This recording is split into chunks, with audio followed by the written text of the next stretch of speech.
Alrighty, so I just wanted to show you what this front porch framing was starting to look like.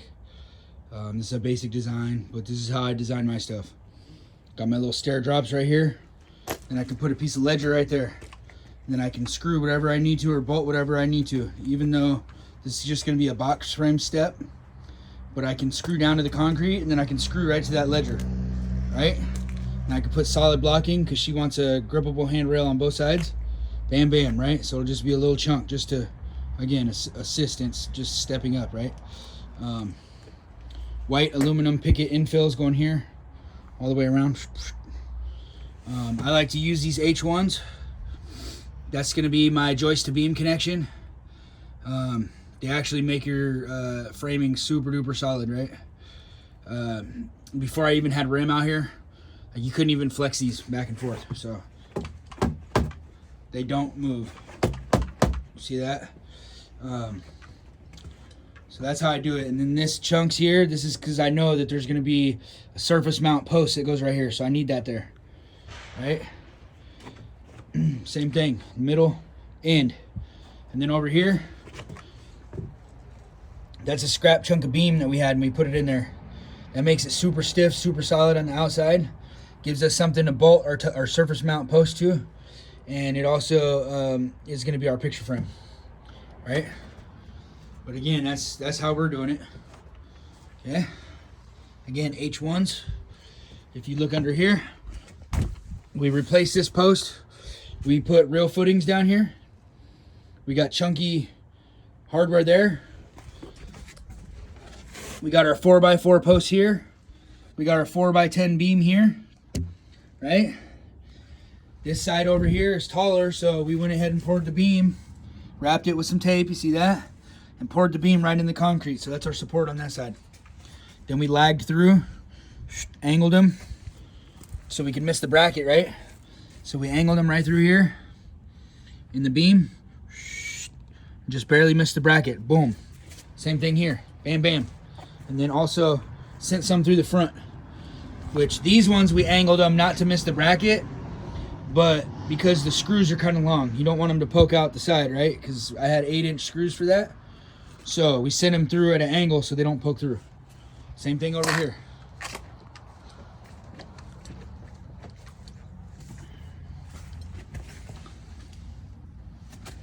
You can see them. 1, 2, angled through. And then we also sent some through the front, which I don't have them there yet.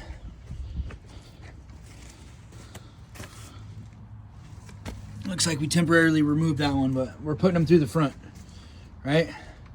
Wherever we can. Probably not here because the bracket's in the way, but here and here, here and here. I do a lag up and down, about 1 3/4 inches from the top and the bottom edge, and minimum 6 inches away from the edge so it doesn't split out. And then I go down, up, down, up, down, up, down, up, right? Staggering them. That keeps your ledger from flexing off the wall like that. On this one, we did the Simpson hardware screws, 1.5 inches. And then we did ring shank 3-inch framers, galvanized for our shear nails through the sides. The only thing as far as framing that this front deck is missing is going to be our deck tension ties, which will go 1, 2, 3, but they come in kits of 4, so we'll probably do 4. We'll probably go 1, 2, 3, 4, right? But that's where we're at with that. We'll be ready to deck it. We're going to tape it and everything. The other day when we were actually working on this one, we ended up packing all of our materials and stuff to the back and got that stuff rolling back there, and did some cleanup. We need to do cleanup again because we're doing more siding, so stuff's getting thrashed. Up here's our last couple boards to do with some trim. There's one board on the back side, a couple pieces of trim up here, which the only reason we didn't do it up here is because we didn't have the trim. We didn't know exactly which kind of trim we were going to use at the time. We had a break in weather today, so we came back here and smashed this wall out all the way over here, right? So we did that. Got this all up.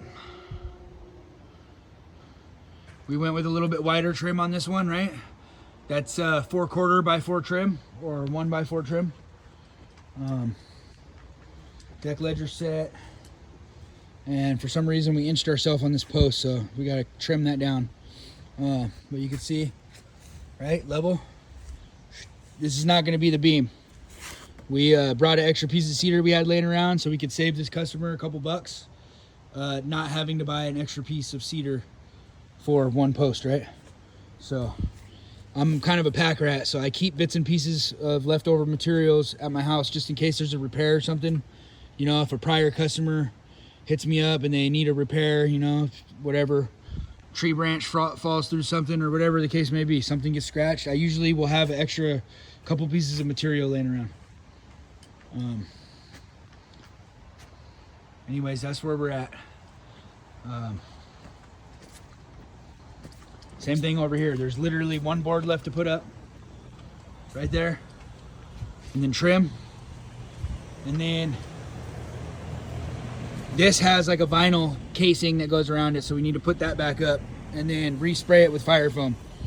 And then we got cleanup.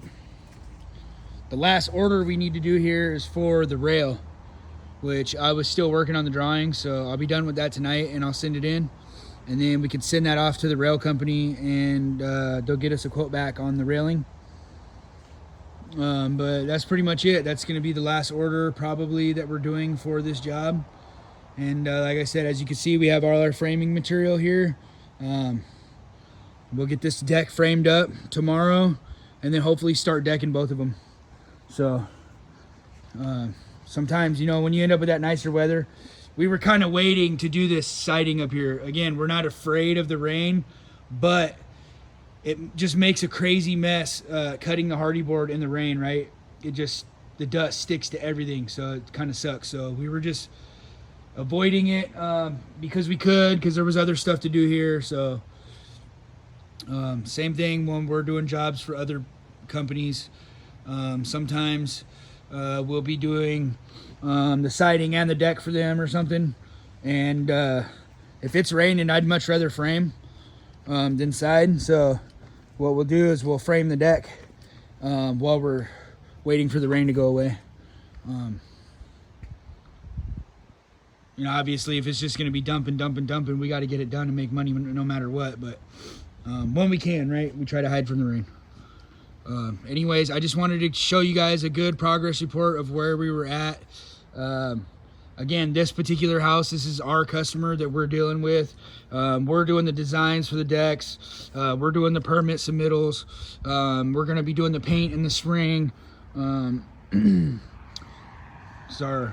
And I just run these long corner trim, so don't think that that's finished, right? Those are just ran long. I like to do that just in case there's any kind of variance anywhere. And then what I'll do is I'll make a mark a 1/4 inch below the corner trim, or the lowest board at the corner trim, 1/4 inch down, and then I'll just cut that, bam, bam. And I'll do that whenever I can, just to run them long. It saves us a couple minutes, and it's super easy for me on downtime to just run around and trim stuff back. But again, there's probably 10 or less boards, you know, 20 or less boards to put on the wall, and that'll be done. One of the last things that we're gonna do is gonna be the cedar wrap here. I just don't want it sitting for too long and getting dinged up while we're doing other stuff.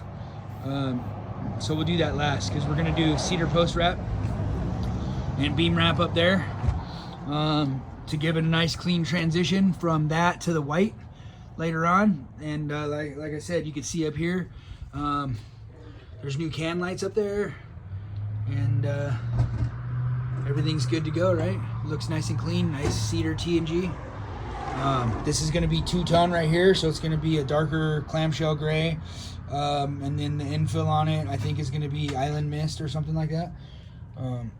I'd have to look at the order again. I don't remember specifically what she chose, but it'll be cool. And then I'll probably carry the wrap all the way down and then I'll do like a secondary like crown wrap around the bottom just to hide that hardware and stuff. And these footings here are going to be way more solid than they were before, right? That's what they were before. Now they're 2 feet diameter, and they're also 2 feet down. Nice flat bottoms, nice and solid, right? Preventing uplift here, right? Thanks for watching.